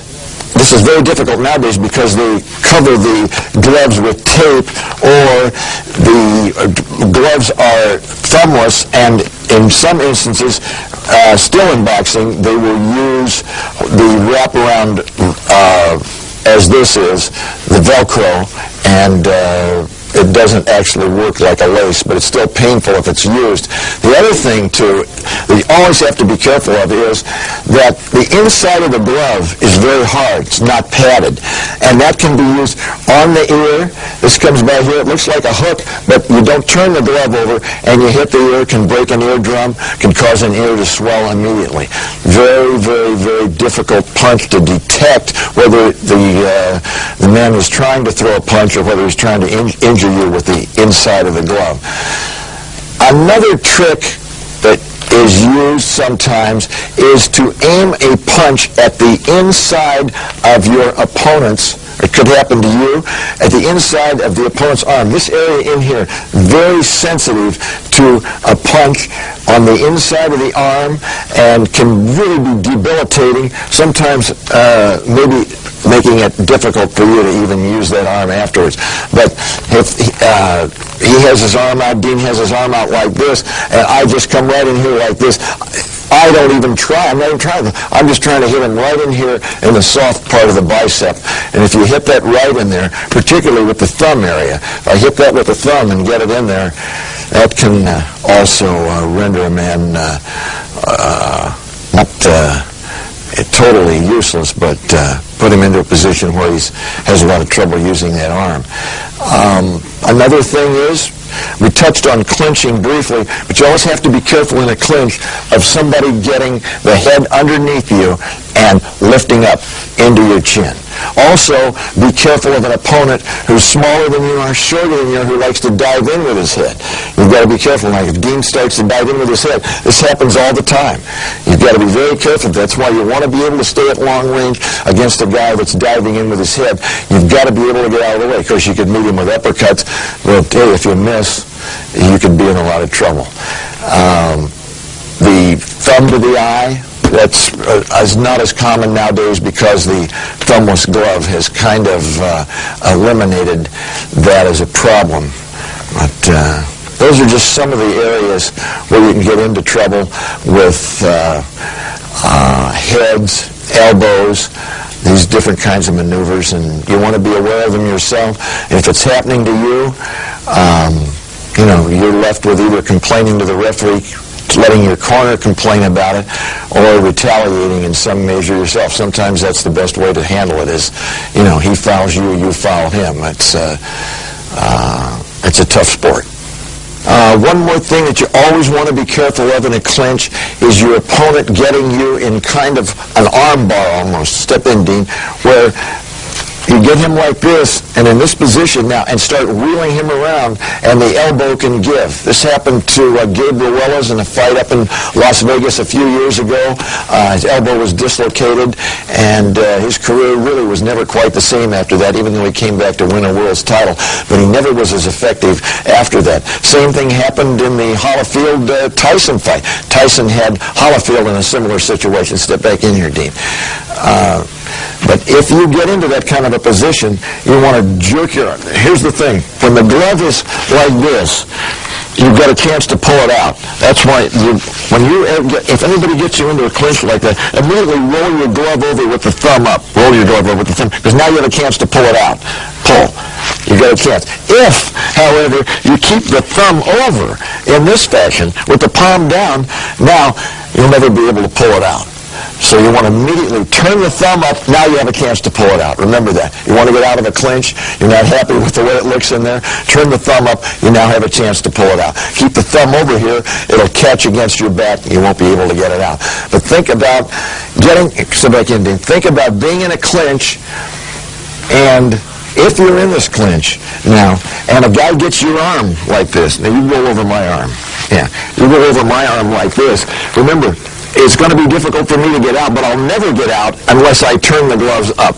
Then I have a chance. But if I keep the gloves over, there's no way I can get out. But I might get out if I turn the thumb up.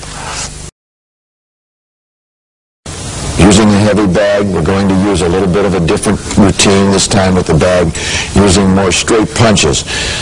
Why do we use the heavy bag? It's probably the best tool in any gym to build strength and power. There isn't any other piece of equipment that's going to make you stronger and give you more power than the heavy bag. It's the best. Also, you have to use good technique or you're not going to get any place with it. Bag won't move. Nothing will happen. It'll be very frustrating. Dean, come on in. What we want to do here is we've already looked at hooks high and low. We've also looked at shuffling off. What we want to work on here is getting good form, building power with a good straight 1-2. That's all we want to do. We don't want too much power on the jab to begin with.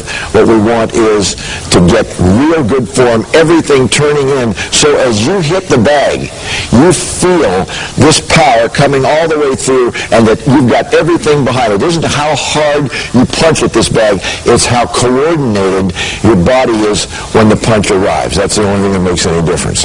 So in other words, it's not going to help for me to come up to this bag and try to hit this thing as hard as I can. What's important is for me to come up here and feel a good bam, bam. So I feel that everything's happening here and that I've got my body right behind it. Well, right in here. Just the only thing that makes any difference in here is what happens from my right hand to the bag. That's the only thing that makes any difference. Bam. Bam. Am I pivoting? Now I want to step and pivot. Step and pivot. Step and pivot. Let that right foot glide up just a little bit if you want to. You don't have to anchor the right foot. That's a point that I didn't make earlier when we were talking about the right hand. And that is, anytime I throw a straight right hand, there's nothing wrong with my right foot gliding up just a little bit and coming along with me. So that I don't have to be like this. This right foot can slide up just a little bit. Bam, I'm still able to pivot, still able to step, and still able to pivot. Okay, let's see what it looks like. Just 1-2. You want to feel everything here. This is all about feel. A little lower. A little lower. Bam, bam. Okay. All right.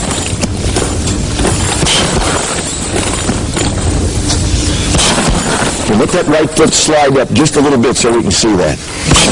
That's it. Let it slide up. Right.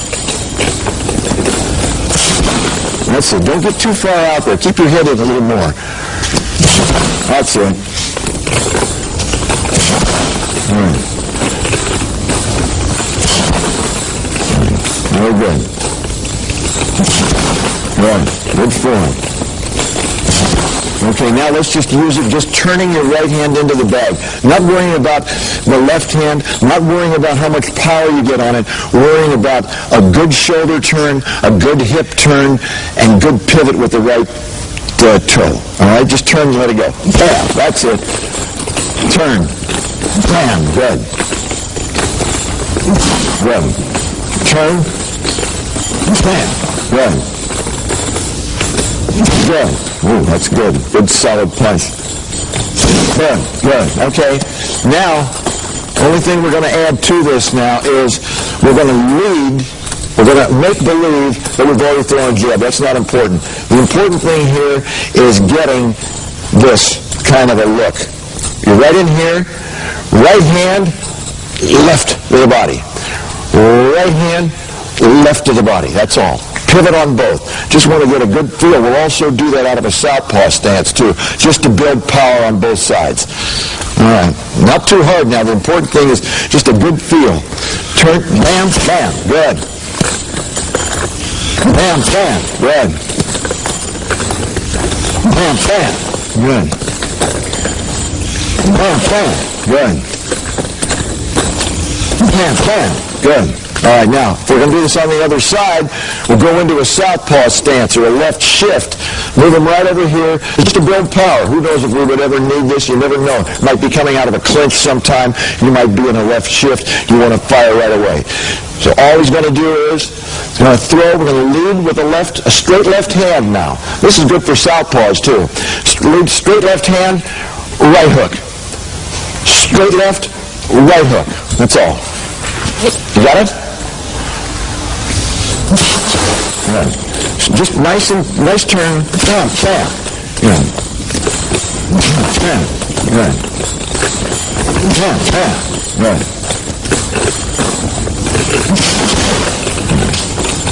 Okay. That's good. All right. Back here at the Straight Blast Gym, one more heavy bag drill that I think is very, very good for building strength, power, and stamina. Dean, step in here, please. All this is, we're just going to come in here, we're going to be right in front of the bag in this position, knees bent, once again flexed, and we're just going to start in jab, jab, jab, jab. It's like a jab, but we're down here. It's basically a hook or a straight punch, whatever you want to call it. And we're just working once again on getting a good pivot on every punch. We'll gradually build up on this. You can start off doing these, start off with 10, 15, 20, whatever it is. You want to work up to where you can do 100. And the important thing is that you're doing each one correctly and that you're getting a good pivot on each punch. It's not how hard you do it. You'll have plenty of power as long as you do it correctly. Knees bent, right in front of the bag. 1, 2, bam, bam. Pivot on each one. And bam.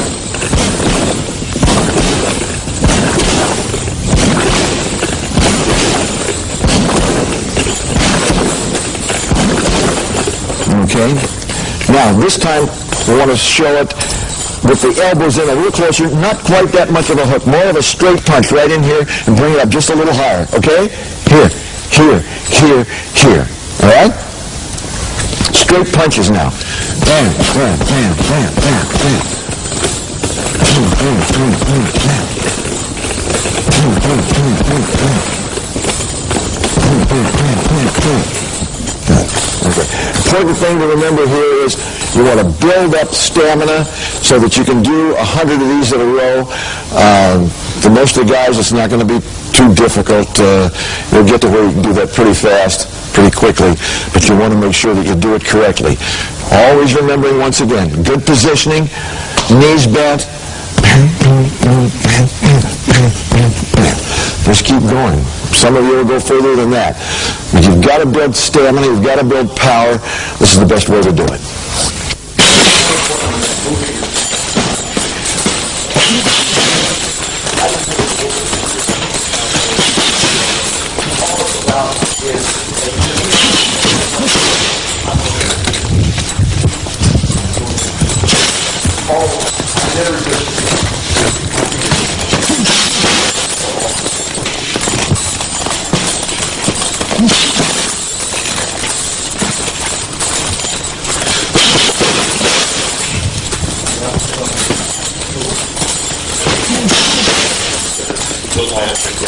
What is that?